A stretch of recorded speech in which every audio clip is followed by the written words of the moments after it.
బాబు అరవకూడదయ్యా, అరవబాకండి దయచేసి.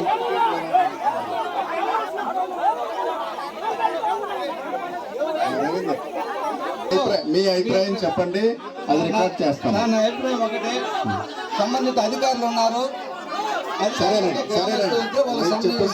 పరిష్కారం అనుకూలంగా చేసుకోవాలని నేను అనుకోలేదు సార్. వాళ్ళు చెప్పండి మీరు. అసలు ఫస్ట్ గ్రామస్తులను ఎవరిని ఎంక్వైరీ చేసిన పరిస్థితి కూడా లేదు. రెవెన్యూ వాళ్ళు కానీ పంచాయతీ వాళ్ళకి సంబంధించిన రిజల్యూషన్ ఇచ్చేటప్పుడు కానీ ఎవరు గ్రామస్తుల నుంచి ఎవరు అడగలేదు.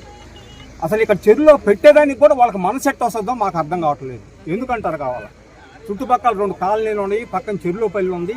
పశువులు ఈ తలుపుది కానీ అవి కానీ ఎన్ని పశువులు మేస్తాయి, ఎన్ని జీవాలు ఉన్నాయి, ఇవన్నీ ఎక్కడ తిరగాలి అసలు? రేపు ఈ మైన్ పెడితే వాళ్ళు 2 లక్షల టన్నులు టార్గెట్ పెట్టుకున్నారు.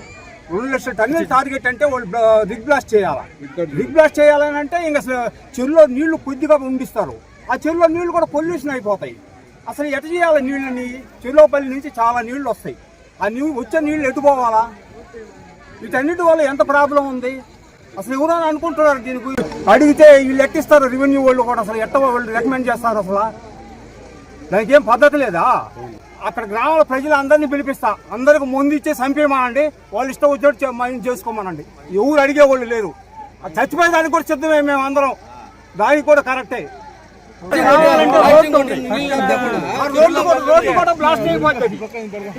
ముందు వల్ల మా చెరువు మొత్తం కలుషితం అయిపోద్ది. పశువులు ఎక్కడ తిరగాల? రేపు రిగ్ బ్లాస్టింగ్ కొడితే ఇల్లు మొత్తం క్రాకులు వస్తాయి. అందుకని దీనికి ఎవరు ఒప్పుకుంటారు ఊర్లో గ్రామస్తులు కూడా. అన్ని సమస్యలే బ్రదర్. ఇల్లు క్రాక్స్ వస్తాయి, కలుషిత నీరు అయిపోద్ది, పశువులు తిరగడానికి ఉండదు. రేపు అక్కడ మాకు శ్మశానం ఉంది, ఆ శ్మశానం కూడా పని రాదు. బ్యాక్ వాటర్ ఎటు పోవాలా? అక్కడ కాలం వస్తుంది, బ్యాక్ వాటర్ ఎక్కడికి వెళ్ళాలా? చిల్లపల్లి గ్రామస్తులు ఒక్కరి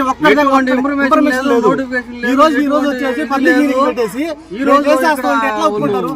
రెవెన్యూ వాళ్ళు ఏ విధంగా పర్మిషన్ ఇస్తారు దీనికి? ఏమీ లేదు. నిన్న సంతకాలు పెట్టడానికి పంపించారు. ప్రతి ఎవరు పెట్టలేదు, ఏ కాలనీ కూడా పెట్టకుండా మొత్తం వెనక్కి పంపించారు. నిన్న దండోరేశారు రెవెన్యూ వాళ్ళు. ఎటువంటి ఎవరు సంతకాలు పెట్టాల.